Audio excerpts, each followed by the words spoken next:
मुहूर्त का बहुत बड़ा महत्व होता है पंडित जी, क्योंकि अगर कोई खास पर्व होता है, जब हम व्रत करते हैं या शिव का अभिषेक करते हैं, तो मुहूर्त, शुभ मुहूर्त जिसे हम कहते हैं, उस घड़ी में अगर हम अभिषेक करें, शिव की आराधना करें, तो शायद वो ज्यादा फलकारी होता है। आप बताएं कि क्या कुछ खास मुहूर्त है। वैसे तो हम अपने स्क्रीन पर दिखा भी रहे हैं, लेकिन आप भी इस बारे में बताएं कि क्या किया जाए इस मुहूर्त में। नहीं, देखिए, ये तो सुबह से शाम तक है। 8 याम की पूजा होती है। 8 याम की पूजा होती है यानी पूरे 24 घंटे पूजा होती है ना। पर एक काल जिसमें आपको सिद्धियां चाहिए, जहाँ पर भगवान शिव थोड़े से फ्री हो और आप पर नजर डाल सके, वो निशीत काल की पूजा होती है। रात को 12:08 से और 12:59 तक 25 तारीख को, मतलब 24 की रात 25 को, ये सवेरे 6 बजे से और अगले दिन 15:25 मतलब 3:24। चतुर्दशी तिथि का आरंभ होगा 9:38 से 24 फरवरी को, और चतुर्दशी समाप्त होगी 25 फरवरी को 9:20 तक। मतलब आप समझिए कि आप 9:38 से 9:20 तक रात्रि से रात्रि तक आप बड़े प्रेम से भगवान शिव का पूजन कर सकते हैं। इसमें जो विशेष काल है वो निशा काल है, निशीत काल है, जिसको शिवरात्रि कहते हैं। ये शिव की रात्रि है। इस शिवरात्रि में भगवान शिव का पूजन विशेष है। महानिषेध काल का जिक्र आपने किया पंडित जी, और हमेशा से शिवरात्रि में इसका जिक्र होता है। महानिषेध काल का क्या खास महत्व होता है कि इस समय पर ही अगर हम शिवरात्रि की पूजा को देखते हैं, तो कैसा ये संयोग होता है, या ये महानिषेध काल हर शिवरात्रि में होता है? महानिषेध काल हर शिवरात्रि में होता है। असल में ये शिव और शक्ति के मिलन का उत्सव है, तो इसलिए महानिषेध काल है। जब शिव और शक्ति मिलती है, उस मिलन के समय हम उनकी पूजा करते हैं, और उस मिलन की जब पूजा करते हैं तो महानिषेध काल सिद्धियों का समय रहता है। तो ये महानिषेध काल होता है। एक दूसरा काल, ये महानिषेध काल, ये ऊर्जा का वो समय है जब ऊर्जा आपके देह से ऊपर की ओर चढ़ती है, ऊर्ध्वाधर चढ़ती है, इसलिए महानिषेध काल कहते हैं।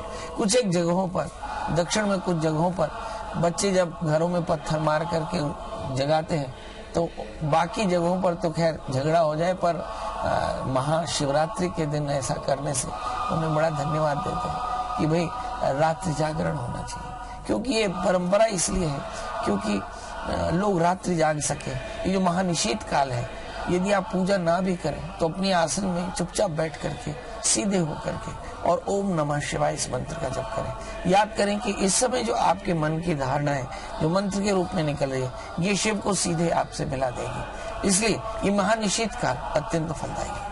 पंडित जी, जैसा कि महानिषेध काल का जिक्र आपने किया और बहुत फलदायी है ये भी बताया, एक व्यक्ति को अगर हम देखते हैं तो उसके जीवन में अलग अलग काल है।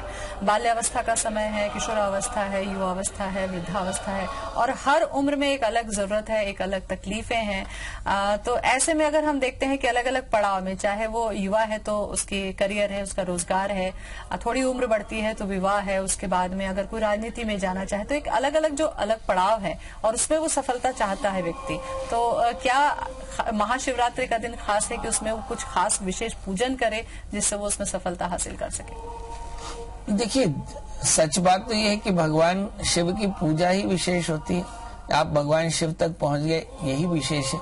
अब इसके बाद ओम नमः शिवाय जपना शुरू कर दिया, यही विशेष है।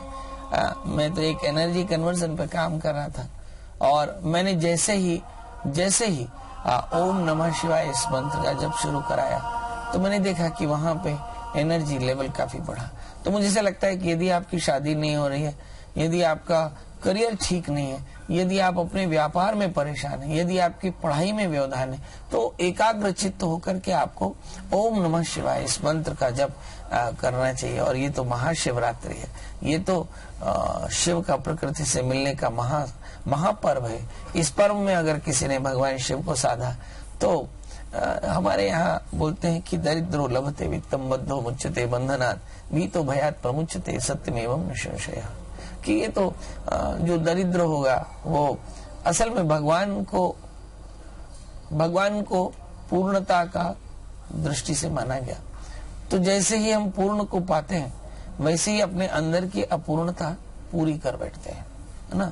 मना किसी के अंदर में अज्ञान है तो वो ज्ञान मिल जाएगा, यदि उसके अंदर में बीमारी है तो वो स्वस्थ हो जाएगा, यदि कोई अधूरा है तो वो पूरा हो जाएगा, यदि कोई जेल में बंद है तो मुक्त हो जाएगा, यदि कोई धन से परेशान है तो धनी हो जाएगा, कोई ऐश्वर्य नहीं है तो उसको ऐश्वर्य मिल जाएगा, मयोभव नहीं है तो मयोभव मिल जाएगा, अन्न की बरकत नहीं है तो अन्न मिलेगा। ऐसे परमात्मा के साथ बैठने के साथ ही वो परमात्मा जो दृष्टा है, जो सर्वद्रष्टा है, जो सर्व करता है, जो सर्वज्ञ है, वो परमात्मा आपके अंदर की कमियों को पूरा कर लेता है।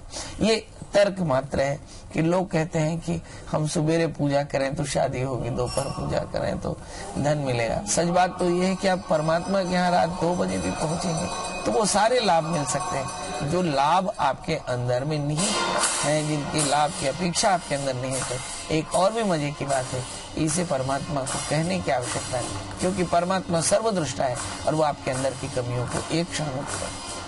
पंडित जी, जब आप बताते हैं उपाय कि आर्थिक और ऋण से मुक्ति की बात हो, चाहे विवाह के लिए हो, रोजगार प्राप्ति के लिए हो, तमाम जो उपाय लगातार आप बता रहे हैं, इसमें एक जिक्र आप करते हैं कि मंत्र जो होता है शिव का, जब हम अभिषेक कर रहे हों या जब उनकी हम उपासना कर रहे हों तो मंत्र का बड़ा महत्व होता है। मंत्र के पीछे जो तर्क है पंडित जी, वो मैं जरूर जानना चाहूंगी कि क्योंकि जब आप एक जगह एकाग्रचित्त होकर किसी मंत्र को बारंबार उसकी पुनरावृत्ति करते हैं तो किस तरीके से ये असर हमारे जीवन में करता है और किस तरीके से ये हमारी सफलता के रास्ते खोलता है। देखिए, मैं आपको एक प्रयोग करके दिखाता हूँ, आप देखिएगा, आप भी एक मंत्र को देखिए और आप इस प्रश्न का जवाब आप दीजिएगा, क्योंकि मुझे ऐसा लगता है कि प्रयोग से उत्तर मिलता है और उत्तर से समाधान मिलता है। ठीक है, आप लोग सभी भी शरीर को एकाग्र कर लीजिएगा, शरीर एकदम शिथिल कर लीजिएगा और अब मैं जो मंत्र जपता हूँ आप अपनी धारणा, अपना चित्त, अपना मन इस मंत्र में एकाग्र कर लीजिएगा। ठीक है, और फिर मुझे बताइएगा कि मंत्र कैसे असर करता है। मेरा दावा है कि मैं आधी दुनिया को इसी वक्त समाधि में ले जाने वाला हूँ। जितने भी कार्यक्रम में हमारे दर्शक हैं वो चुपचाप पद्मासन लगा करके बैठ जाए, आंख बंद कर लीजिएगा, आंख बंद करिएगा और आधार चक्र में, आज्ञा चक्र में आप भगवान शिव का दर्शन करें और शरीर को शिथिल करें और मंत्र का जप शुरू करेगा। ओम नमः शिवाय, ओम नमः शिवाय, ओम नमः शिवाय। सब लोग इस मंत्र का जप करें। ओम नमः शिवाय, ओम नमः शिवाय, ओम नमः शिवाय, ओम नमः शिवाय, ओम नमः शिवाय, ओम नमः शिवाय, ओम नमः शिवाय, ओम नमः शिवाय, ओम नमः शिवाय, ओम नमः शिवाय। देखिए, आप सब लोग समाधि की अवस्था में हैं। अगर मैं आपको समाधि से ना हटाऊं तो आप ये नाद आपका अनंत काल तक चलता रहेगा। ये इस मंत्र की खासियत है कि मंत्र जब ध्यान, धारणा, अनुष्ठान, इस मंत्र को जपते ही आपका मन, चित्त, बुद्धि, अहंकार सारे के सारे विशुद्ध रूप से शिव को समर्पित हो जाते हैं और परमात्मा शिव कृपा करने के रूप में आ जाते हैं। ये इसकी खासियत है। मननात् तयेति मंत्र, जिसके मनन से त्राण मिले वो मंत्र है और भगवान शिव का जो मंत्र है ये शाप विमुक्त मंत्र है। कहते हैं कि ओम नमः शिवाय, इसलिए भी शायद ध्यान लगता हो कि इसका कोई उत्कीलन मंत्र नहीं, इसका कोई बीज मंत्र नहीं, इसका बीज ही मंत्र है, शिव ही बीज है और शिव ही मंत्र है। शिव को प्रणाम करना हो, ओम नमः शिवाय, यही उसका सिद्धि का मंत्र है। इसलिए इस मंत्र की अपनी बड़ी खासियत है शास्त्र में। पंडित जी, मंत्रों का जब हम जिक्र करते हैं, बहुत सुंदर आपने बताया भी, मंत्रों का साधना में बहुत महत्व है। जब आप किसी मंत्र को उच्चारित कर रहे हैं या मन में ही उसका स्मरण कर रहे हैं तो आपको लगता है कि उस समय हमारे जीवन के जो विषाद है, जो तनाव है, इस तरीके की जो बाधाएं हैं, जो मन से जुड़ी हुई बाधाएं हैं, उनको भी हम तिरोहित करते चले जाते हैं। देखिए, मैं बोला ना कि अभी फिर से आप देखिए, मैं आपको समाधि की अवस्था में ले जाता हूँ तो फिर आपको स्मरण होगा ही नहीं कि आपको दुख क्या है, आपकी परेशानी क्या है। और मजे की बात है, नेत्र खुलने से पहले ये परेशानियां भी दूर हो गई। तो ये एक समाधि है, एक साधना है और इस साधना में ये बहुत सहज सा ओम नमः शिवाय मंत्र है। इसका साधना करते करते जीव जो है वो योगी हो जाता है, वो सिद्ध हो जाता है मेरा तो ऐसा मानना है कि एक आसन पर आप 1.25 लाख मंत्र का जप करिए, आप कल्प वृक्ष के समान आपका जीवन हो जाएगा कि आपकी कल्पना से पहले चीजें हासिल होंगी। मतलब ऐसा मंत्र, ऐसी समाधि, ऐसा ज्ञान, ऐसा सहजता और संसार में कहीं नहीं मिलता। और इस मंत्र का ना कोई उत्कीलन है, ना किसी प्रकार का व्यवधान है। बस ओम नमः शिवाय से शुरू करिए, ओम नमः शिवाय तक जाइए और इसी मंत्र को नाद में महसूस करिए। एक बार मंत्र ही आपके नाद में चलने लगे तो ये अनहद का नाद आपके जीवन की दिशा और दशा बदल देगा। बिल्कुल। इसके अलावा पंडित जी, मंत्रों के अलावा हम देखते हैं कि जब हम पूजा करते हैं तो मुहूर्त का महत्व है, मंत्र का महत्व है, अभिषेक का महत्व है। एक और जो खास हम चर्चा करते हैं वो योग है। योग का भी संयोग कई बार ऐसा बनता है पंडित जी कि वो उस मुहूर्त में, उस योग में आप पूजा करते हैं तो वो ईश्वर को प्राप्त करने का बहुत ही आसानी से वो रास्ता हमको मिलता है। क्या कुछ योग इस बार बन रहे हैं और योग कैसे बनते हैं, इसका क्या महत्व होता है किसी भी खास तिथि, किसी भी खास मुहूर्त में? देखिए, ये योग इस बार ऐश्वर्य योग बन रहा है। बड़ा सुंदर मुहूर्त है। आप देखिए कि फाल्गुन महीने के त्रयोदशी और चतुर्दशी के मध्य में ये ऐश्वर्य योग बन रहा है। ये बड़ा दुर्लभ मुहूर्त है। अभी देखिए कि जिस समय कन्या के बृहस्पति है, धनु के शनि है, इस समय पंचम के राहु, 11वें सूर्य, बुध, केतु, तो ये अद्भुत योग है। और इस योग के कारण निश्चित तौर पर जानिए कि इस समय ध्यान की स्थिति बड़ी सुखदायी होगी। एक बात और भी बताऊं मैं कि इन दिनों में जो सबसे बड़ी बात है कि दुनिया में प्रमाद फैला हुआ है, गुस्सा फैला हुआ है और साथ में मुझे से लगता है कि असंतोष फैला हुआ है। ऐसी परिस्थितियों में अगर लोग इस मंत्र की कृपा का पात्र बने तो मुझे से लगता है कि संसार में 100% परेशानियां दूर हो जाएंगी। तो इस लिहाज से मैं कह सकता हूँ कि ये जो ऐश्वर्य योग है इसमें सभी भगवान शिव का साधन जरूर करें। ओम नमः शिवाय इस मंत्र का जप करें। हो सकता है कि आप मंदिर के करीब ना हो पर घर ही आपका मंदिर, आप जहाँ बैठे हैं वहीं चुपचाप बैठ जाइए और आसन लगा करके सुंदर और सामने दिया जला करके नेत्र बंद करके और ध्यान करके प्राणों को थोड़ा सा, सांसों को नियंत्रित करके और ओम नमः शिवाय इस मंत्र का जप करिए। और बस ओम नमः शिवाय इस मंत्र के जप के साथ आपकी धारणा बंद एकाग्र होती जाएगी और आपको सिद्धियां मिलती जाएगी। बिल्कुल पंडित जी, ये बहुत सुंदर आपने बताया कि योग का क्या महत्व होता है और किस तरीके से ये पूजा के लिए फलित होता है। इसके बाद अगर हम देखें आज के समय में, चूंकि कलयुग कहा जाता है और व्यक्तियों की जो इच्छाएं हैं वो अनंत है, मनोकामनाएं जो है वो जो ईश्वर के सामने लेकर जाते हैं तो कई बार उन्हें भी नहीं पता होता है कि वो कितनी सारी मनोकामनाएं शिव के दरबार पे लगा कर आ जाते हैं जिसे शिव पूरी करते हैं। अगर मनोकामनाएं मन में अनंत है तो फिर उसकी प्राप्ति के लिए तरीके भी अनंत है या केवल एक ही तरीके से शिव आपकी मनोकामनाओं को पूरी करते हैं? मैं तो आपको बताया कि जैसे किसी संसार के स्वामी के समक्ष बैठे और वह सर्वज्ञ हो, वह दृष्टा हो, ऐसे परात्पर ब्रह्म के समक्ष बैठने मात्र से आपको अपनी कमियां भी दिख जाती हैं और उन कमियों को परमात्मा ठीक भी कर देता है। शायद आपको स्मरण में भी ना हो कि आपको ये कमी है, वो कमियां भी परमात्मा पूरी कर देता है। इसलिए मुझे से लगता है कि कामना सहित भगवान की उपासना से अच्छा है कि निष्काम करें, क्योंकि निष्काम कर्म करने से, निष्काम साधना करने से भी वही फल प्राप्त होता है जो कामना सहित। मगर निष्काम करें तो परमात्मा सब कुछ देने के लिए राजी होते हैं। इसलिए ये कि अनंत कामनाओं को अनंत तरीकों से सिद्ध किया जाता होगा, मुझे ऐसा नहीं है। तो लगता है कि जैसे आप एक स्टोर में जाते हैं तो वहाँ आपको झाड़ू भी मिलता है, नैपकिन भी मिलता है, सोप भी मिलता है, शक्कर भी मिलता है, शहद भी मिलता है, मसाले भी मिलते हैं, अचार भी मिलता है, सॉस भी मिलता है, अनाज भी मिलता है। बस ऐसे ही परमात्मा का एक कंप्लीट स्टोर है। आप जैसे ही पहुंचेंगे वहां पे सारे खानों में सब कुछ रखा हुआ है। बस ओम नमः शिवाय इस मंत्र का जप करते जाइएगा। आपके बकेट में, आपके भाग्य में, आपके प्रारब्ध में जो कम होगा वो ऑटोमेटिकली वहां से निकल करके आपके बकेट में पहुंच जाएगा। जैसे कहते हैं कि परमात्मा 3 लोगों का ऐश्वर्य देते हैं। तो ओम नमः शिवाय इस मंत्र का आश्रय करिए, कल्याण। बिल्कुल। इसके अलावा पंडित जी, आज के दिन हम देखते हैं अगर शिवरात्रि के दिन, और ज्यादातर जब शिव की पूजा होती है तो ये कहा जाता है कि शिवलिंग का आप निर्माण करें, उसको विधिवत प्राण स्थापना करें, उसकी पूजा करें, उससे आपकी मनोकामनाएं हैं, अलग अलग जो जीवन की बाधाएं हैं वो दूर होगी। कुछ बातें आप बताइए कि इस दिन क्या कुछ खास शिवलिंग बनाया जा सकता है? एक तो मिट्टी का जिक्र आपने किया कि नदी की मिट्टी या बाबी की मिट्टी से बनाए, अलग अलग पदार्थ हैं, चाहे वो पारद के शिवलिंग हो, चाहे वो मौली के शिवलिंग हो।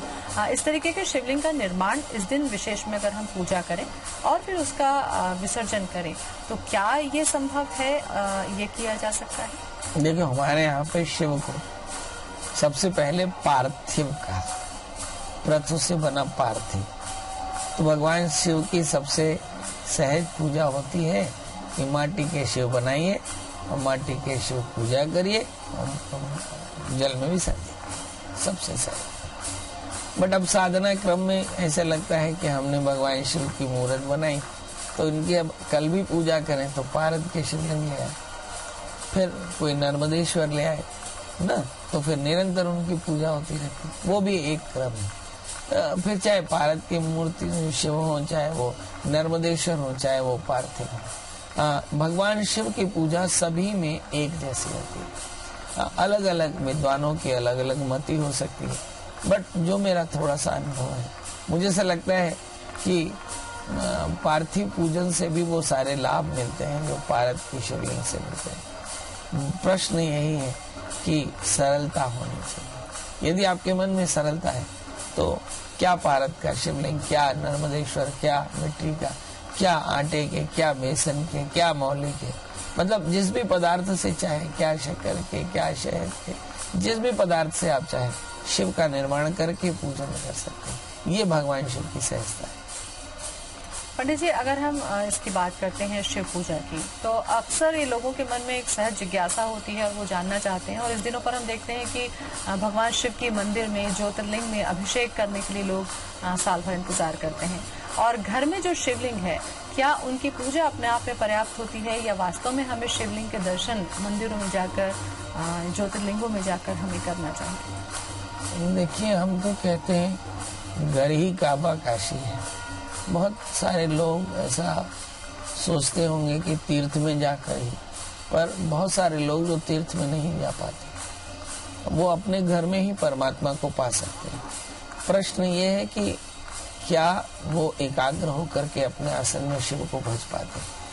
अगर मन पाखंड में ना लगा हो तो उनके लिए अपना घर ही काबा काशी है, क्योंकि परमात्मा सर्वव्यापी है। आपने जहाँ परमात्मा को बुलाया, परमात्मा का विग्रह वहीं पहुंच करके आपकी पूजा ग्रहण करता है। इसलिए तीर्थ जा सके तो बहुत अच्छा, पर अगर तीर्थ न जा पाए तो मन में कषाय न रखे। आपका घर ही काबा है, आपका घर ही काशी। इसी से जुड़ा दूसरा सवाल, क्योंकि शिवरात्रि में व्रत का भी विधान है पंडित जी, निराहार व्रत रखते हैं, रात जागरण करते हैं, शिव को प्रसन्न करने के लिए तमाम जो प्रयास है वो व्यक्ति करता है, और शिव प्रसन्न हो ताकि उनके जीवन की जो बाधाएं हैं वो दूर हो, परिवार में सुख शांति हो, इसकी प्रार्थना वो करता है। लेकिन कई बार ये देखते हैं कि व्यक्ति की स्थिति नहीं होती है कि वो निराहार व्रत रख सके या निर्जला व्रत रख सके। ऐसे में व्रत करने का जो विधान है या व्रत करने की जो परंपरा हमारे शास्त्र में रही है उसका क्या महत्व खास तौर पर आप देखते हैं? क्योंकि व्रत के पीछे बहुत सारी उपवास, जो शब्द जब इसका सृजन हुआ तो उसके अर्थ में हम जानना चाहेंगे कि उपवास का महत्व ईश्वर आराधना से जोड़कर क्यों देखा जाता है? देखिए, बर्तन करोति है, जो बर्तन में किया जाए उसका नाम व्रत है, और उपवास का अर्थ होता है उपसमीपे आस्यते। ये दोनों ही अलग अलग चीजें हैं। जब भगवान शिव बर्ताव में आ जाए तो वह शिव का व्रत होता है, और जब आप शिव के समीप बैठ जाएं तो वो आपका शिव का उपवास होता है। हमारे यहाँ पे बहुत सारे लोग शिव के व्रत या शिव के उपवास को शिव की पूजा से जोड़ के देखते हैं। सच तो ये है कि शिव को अपने बर्ताव में जब धारण करते हैं तो जीवन भर का नियम होता है कि आप शिव की ही तरह चेष्टा करें, शिव की तरह सोचें, शिव की तरह चेष्टा करें, शिव की तरह कृपा करें, शिव की तरह धारणा रखें, शिव की तरह विचार रखें। ये शिव का व्रत है। ये जो त्योहार होते हैं ये उस संकल्प को लेने की तिथि होती है कि वह शिववत रहेंगे। अब आया उपवास, तो सब रहता है कि उप समीपे आस्यते, उसके समीप, जैसे मैं आपके समीप बैठा हूँ, आप मेरे समीप बैठे, सो अभी ये उपवास है ना, कि ऐसे ही हम भगवान के समीप बैठ जाए, वो भगवान का उपवास है। अब यहाँ पर आता है आहार। जब हम भगवान के समीप बैठेंगे तो क्या खाएंगे भाई, घर में चूल्हा तो जलेगा नहीं, तो चूल्हा नहीं जलेगा तो कहा एकाहारो यथाहारो तन्मनस्को समान, मतलब एक बार खाएं, जैसा भी खाएं, फलाहार खाएं। ये सारा का सारा जो है आहार का नियम बन गया। तो कुछ लोग फल खा करके, कुछ लोग दूध पी करके, कुछ निराहार रह करके, कुछ निर्जला रह करके भगवान की पूजा करते हैं, भगवान की आराधना करते हैं। और ये आराधना जो है वो पूरी तरह से निरंतर होती है। इसकी निरंतरता न टूटे, इसलिए भाव की शुद्धि बनी रहे, इसलिए आहार की शुद्धि बने रहे, इसलिए आहार के प्रति व्यस्तता न हो, इसलिए आहार का संयम कहा। लेकिन कई बार पंडित जी शरीर की जो स्थिति होती है, क्योंकि मनुष्य है, उसकी अवस्थाएं बदलती हैं, कई बार उसके कर्म बदलते हैं, लेकिन व्रत करने के प्रति जो निष्ठा होती है लोगों की, कई बार वो नहीं कर पाते हैं। शरीर साथ नहीं देता तो फिर मन में एक ग्लानि होती है कि हम व्रत नहीं रख पा रहे हैं, क्या हमें फल मिलेगा नहीं मिलेगा।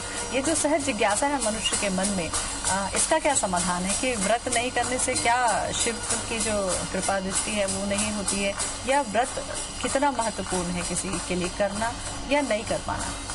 देखिए, मुझे ऐसा लगता है कि इस पूरी दुनिया में अगर 7 अरब लोग हैं और 7 लाख लोग या 7 करोड़ लोग इस व्रत को करते हैं, तो परमात्मा बकाया 6 अरब 53 करोड़ लोगों को, तो 93 करोड़ लोगों को तो अच्छे से रख ही रहा है। तो मुझे ऐसा लगता है कि परमात्मा किसी प्रकार से शर्तों के अधीन आप पर कृपा नहीं करते। यह आपके मन का संदेह हो सकता है। तभी मैंने कहा कि एकाहार, यथाहार, फलाहार, जैसे भी आपका मन एकाग्र हो कर लेना चाहिए। आहार पर बहुत ज्यादा दृष्टि नहीं रखनी चाहिए।